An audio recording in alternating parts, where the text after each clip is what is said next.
Okay, kids, this is a nice paper that I'm going to summarize briefly. It's called Climate Change Exacerbates the Environmental Impacts of Agriculture. I went on a little vacation for Diwali. I came back with this cold, and maybe my voice sounds different, but maybe you don't notice. So, we know that agriculture contributes to almost 25% of the total emissions, and then there is food waste, and there are a lot of other additional climate change impacts. This paper basically talks about how climate change exacerbates agricultural impacts, which means there are positive feedbacks between agricultural impacts on climate change and climate change impacts on agricultural impacts. So they make each other worse, right? There is This is an article from Science magazine and journal, and it is always giving a nice editorial summary in the beginning, so that if you want to skip reading the paper, you get a good sense of what the results are and what the new findings are, and so on. And I will read that part and then just take a couple of more figures and the abstract from the paper itself. Okay, so let's read the problem as explained by the News and Views kind of article. Modern agriculture, this is the background, modern agriculture has large global environmental impacts, from greenhouse gas emissions to water and air pollution to biodiversity loss. It is widely expected that agriculture's environmental impacts will escalate because a growing and richer global population will likely demand more agricultural products, including foods, feeds, fibers, and biofuels. Bioenergy and carbon capture are being pushed hard as part of the net zero solution, so you have to watch out for that. Climate change, though less studied in this regard, is a second potential amplifier of agricultural and environmental impacts. As climate change intensifies, it only poses greater risk to agricultural productivity, but its deviation from the relatively stable state under which modern agriculture evolved over the Holocene and has long operated also as profound. Let me emphasize it properly. As climate change intensifies, it not only poses greater risks to agricultural productivity, but its deviation from relatively stable state under which modern agriculture evolved over the Holocene and has long operated also has profound implications for how agriculture interacts with the environment and vice versa. In this review, we present a synthesis of how climate change could amplify the environmental impacts of agriculture, from increase in greenhouse gas emissions, water use and scarcity, soil erosion, nitrogen and phosphorus pollution, pest outbreaks and pesticide use and pollution, and biodiversity loss. We discuss solutions to the changes raised by how climate change could affect agricultural sustainability. So they look at warming scenarios, 3 degrees C, what happens to agriculture, where they provide global maps, and nitrogen pollution, etc., which obviously involve many assumptions. There are uncertainties, but these risks cannot be taken lightly. So despite the uncertainties, we have to consider the risks and see what we want to do, what we can do to mitigate the impacts and so on. So there's a nice golden pheasant sitting quietly here for a while, and a lot of little other birds. Advances, just as I said it, he flew away. He's been here for 30 minutes. Advances, two major findings emerge from our synthesis. First, climate change will likely exacerbate the already large environmental impacts of agricultural production. So this front end of the summary is written by the authors of the main papers themselves, whereas News and Views type articles typically are written by somebody else, saying what the paper is talking about, what's new, and what the limitations or caveats are, and so on. So here it's just summarized by the authors themselves. It would do so. So what would it do? Climate change will likely exacerbate the already large environmental impacts of agricultural production, and it would do so by directly and negatively affecting agricultural productivity, reducing the efficacy of agrochemicals and increasing their loss to the environment, so air and water pollution and other health impacts, and increasing crop pests and soil erosion. Yield reductions and loss of fertile soils would lead to increased land clearing and subsequent species extinctions and greenhouse gas emissions, and or to agricultural intensification to retain or increase yields. Population and food demand are involved in these conclusions, so you have to be careful what those assumptions are. Greater agrochemicals inputs mean greater chemical pollution of the environment and greater GHG emissions. Decreased agrochemical efficacy could also lead to compensatory increases in agrochemical use. So temperature, precipitation changes, extreme events, humidity, etc. may be pushing down the productivity, and to compensate for it, you will clear up more land for agriculture and use more chemicals. These climatic impacts can be independent of, hence additive to or multiplicative of one another, making climate change a potentially important amplifier of agricultural and environmental footprints. Secondly, agriculture already accounts for almost a quarter of the global GHG emissions, and agriculture's response to climate change could create a powerful positive GHG feedback loop through multiple pathways. We'll look at those. Climate change could intensify agricultural GHG emissions directly, for example, through increasing methane emissions from rice paddies, N2O emissions from soil, and CO2 emissions from land clearing and soil tillage. It could also induce more GHG emissions indirectly, for example, if more agrochemicals are needed to compensate for their reduced efficacy, and if drier conditions require more energy and carbon-intensive irrigation, or if greater losses of nutrients from agricultural fields stimulate more biogenic greenhouse gas emissions in aquatic systems. These climate agriculture feedback effects warrant increased attention. So here is nice infographic. The major environmental impacts of agricultural systems and potentially exacerbating effects of climate change in the dark red circles in the center. So we are here and we are zooming out to agricultural impacts in the bluish blackish arrows. Climate change impacts in red. Positive, of course, is climate driven reinforcement of agricultural impacts. Dashed red lines are red arrows are indirect climate feedbacks. So water scarcity, nitrogen and phosphorus pollution, soil degradation, biodiversity loss and pesticide pollution are the factors that are going to feed back. So this is climate driven reinforcement and agricultural impacts.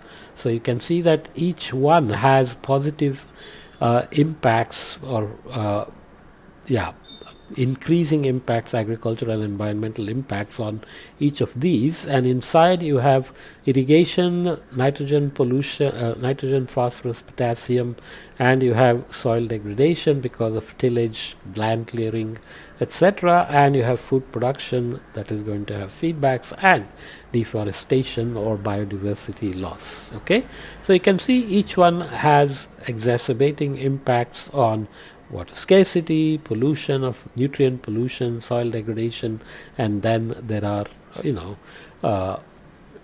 direct and indirect feedbacks through to the center, where you are looking at climate change in terms of increasing temperatures, humidity, extreme events, and so on. Okay, so gives you a sense of how many feedbacks there are in the loops, and they are not necessarily independent, and health is not included here, which is an externality of agricultural impacts on health, but whether that has direct or indirect impacts from climate change is not clear, but obviously it will, because pesticide pollution, water scarcity, and nutrient pollution, etc., biodiversity loss will have impacts on the health as well.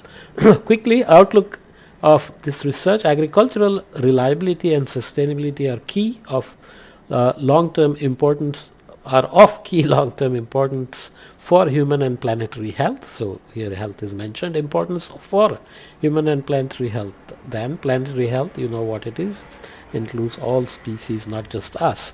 The challenges raised by climate change require accelerated adoption of practices and technologies that improve agriculture's environmental sustainability and climate resilience, especially those that can simultaneously deliver multiple benefits such as diversification and integrated soil fertility management. So that's going towards what the recommended future research and solutions are. However, socioeconomic barriers impede adoption of sustainable practices and technologies. Socio-technical transitions are always tricky because it requires change in behavior, change in practices, livelihood interventions, which are not easily accepted unless they are co-produced with the users and so on.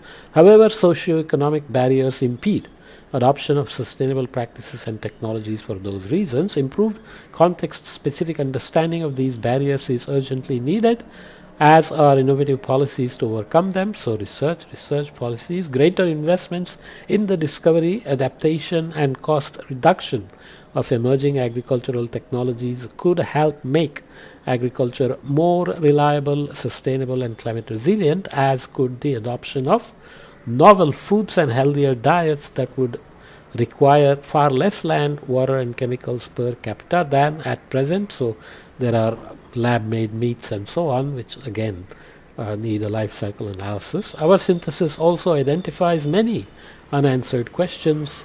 Although the direction of climate impacts is often clear, the relevant magnitudes are not. So we're looking at feedbacks, but we're not saying which one is stronger, how strong they are, and so on. All right. So, where was I? Healthier chemicals per capita. So, we need to reduce water use, land degradation, deforestation, biodiversity loss, and so on. Our synthesis also identifies many unanswered questions. Although the direction of climate impacts is often clear, the relevant magnitudes are not. Quantitative assessments from local to global scales all will be needed, especially for the climate agriculture feedback loop. Other feedback loops, such as the climate agriculture biodiversity loop, are also complicated and require mechanistic and quantitative analysis. So you have agriculture is always local, and then you have the trade, food processing system, exports, imports, consumption away from where it's grown, and so on.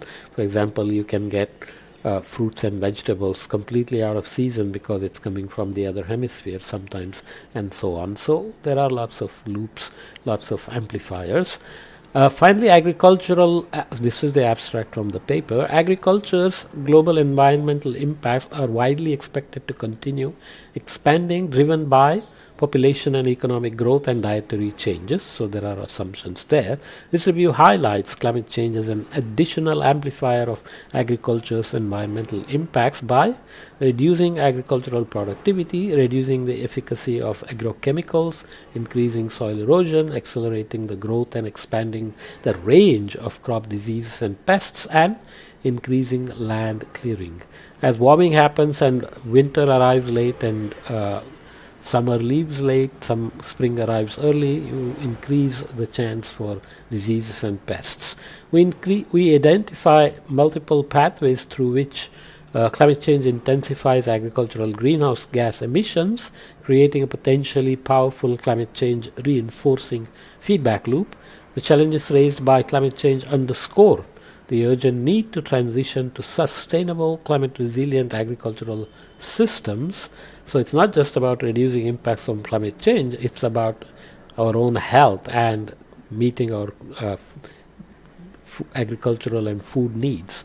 This requires investments that both accelerate adoption of proven solutions that provide multiple benefits and that discover and scale new beneficial processes and food products. Okay, so this is a review, so many references, and it provides things like this: risk facing croplands at 3 degrees C warming beyond the since the Industrial Revolution. As I said, many assumptions will be involved in deriving these, and risk has to be carefully looked at as to how it is defined. So here is looking at something like groundwater millimeter cube per year.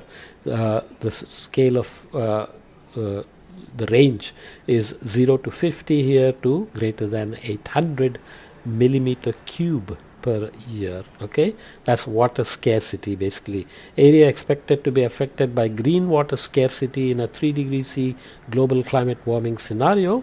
Affected areas are shown in ivory yellow and so on. So you can see that these are the affected areas. Northwest India is famous for its, or maybe notorious for its, groundwater mining for wheat and agriculture.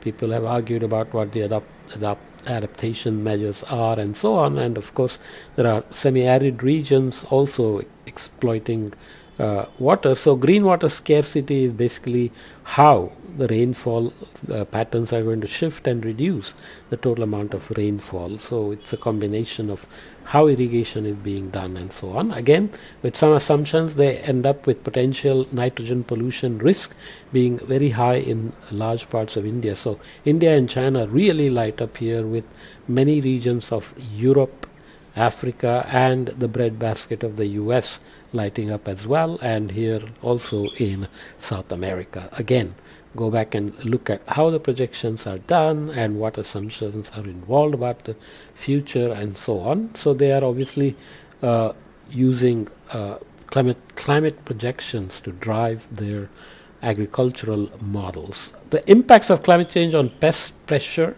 pesticide use and pesticide fate and toxicity. So climate change impacting pest pressure. So temperature increase and higher climate change variability increase pest resistance potentially, invasive pests increase, spatial pest migration increases as shown here, and pest infestation rate can increase, pest infestation severity can increase. For pesticide use, again temperature increase and elevated CO2 as well as higher climate variabilities will affect pesticide metabolic degradation. So pesticide efficacy drops as well. So this is pesticide metabolic degradation, separate from pesticide efficacy itself, in getting rid of pests obviously, and pesticide use will go up, so pesticide efficacy will drop, and higher climate variability will lead to pesticide use frequency going up and pesticide diversity going up to meet newer pests and so on. And pesticide fate and toxicity, obviously everything is going to affect us because we are always worried about ourselves. That's why we are thinking about, even though we always add biodiversity for good measure. Again, temperature and precipitation increases and drier spells are going to increase pesticide loss. Pesticide toxicity is going to go up. Pesticide effectiveness is going to go down. Pesticide mobility is going to go down, and pesticide persistence in the soil and water is going to go up, maybe even in the water and so on. Okay, so this is something we already looked at, the major environmental impacts of agricultural systems and potentially exacerbating effects of climate change on the top items: water scarcity, nutrient pollution, soil degradation, food production, biodiversity loss and pesticide pollution. So there's a lot of text on solutions which we already briefly mentioned. For example, the linked food environmental challenges raised by climate change, global population growth. So this is an assumption you have to carefully look at. And economic development necessitate rapid transitions to more sustainable and climate resilient food systems that ameliorate environmental impacts. We must accelerate wide-scale adoption of the many existing sustainable practices and technologies proven effective at mitigating agriculture's environmental impacts. Okay, so that also requires, of course, overcoming the related socio-economic barriers to uptake. Rich countries will do better. US spends enormous amount of money on agricultural research, and poor countries don't, and there is always dependence on pesticides, fertilizers and so on. They get affected, for example, by the Russian invasion of Ukraine. Fertilizer market got seriously affected and so on. Okay, so accelerated adoption of proven and new farming practices is essential, especially in regions where intensive agricultural practices currently cause the most GHG emissions and water and air pollution, such as the US Midwest, Central and North China, and Northwest India, North India. Future research needs, we already talked about the brief summary, but four key priority questions merit research. First, we must accelerate the diversity, adaptation, and cost reduction of emerging agricultural technologies and practices as well, and of novel and healthy food and diets. These are complicated because there is behavioral change required, which is always tricky. The 20-fold benefit to cost ratio of investments in international agricultural research suggests that doubling global agri-food research investments would offer major benefits. For instance, reallocating about a tenth of high-income country agricultural subsidies could more than double public agri-food research and development investments globally. Agriculture is subsidized everywhere. Farmers are a strong lobby, and sometimes fertilizers are given freely, or water pumping is allowed, electricity is given freely, and so on. They pose a moral hazard in terms of exploiting more water, using more fertilizers, creating more agricultural impacts, and so on and so forth. Okay, nice paper. So definitely go back and read if you are interested in more details. As usual, I'm brief, but it gives you a good sense of what the most salient points are of the review paper. Okay, see you in the next topic, which should be, what should it be? Oops, papers to be where? Agroforestry. So I'm going to talk about agroforestry example, maybe from the Thai rubber farmers.